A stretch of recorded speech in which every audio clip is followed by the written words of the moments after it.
කැමති වෙනවයි ආදරය කරනවයි කියලා කියන්නේ පිනතුනි දෙකක්.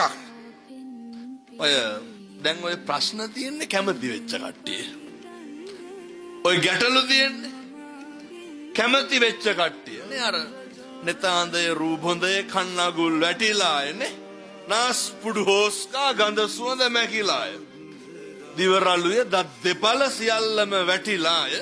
අංග පසඟ රූ සපුව වැඩිපුරම මැරිලාය. එතකොට මේ කියන ජරා ස්වභාවයට බුදුහාමුදුරෝ දේශනා කරපු ඒ කියන ව්‍යාධියට පත් වෙනකොට අර කැමැත්ත කියන එක නැති වෙලා යනවා. ඒ කැමැත්ත ඇති වෙන්නේ බොහෝ දුරට බාහිරින් සහ පිටස්තරෙන් ගොඩ නැගුණු ප්‍රතිරූපයකට. ප්‍රතිරූප කියන ඒවා හැම වෙලේම වෙනස් වෙනවා. ප්‍රතිරූප කියන ඒවා හැම වෙලේම ස්වභාවයට යථාර්ථයට මුහුණ දෙනවා. අර ආදරය කියලා කියන්නේ හැඟීමක් නේ. මිනිස්සුන්ගේ හැඟීම් කියන ඒවා කවදාවත් හැඟීම් කියන ඒවා එන්න අවශ්‍ය වෙනවා මිසක්කන් හැඟීම් එක්ක දුක් සහගත හැඟීමක් වෙන්න පුළුවන් නැත්නම් සැප සහගත හැඟීමක් වෙන්න පුළුවන්.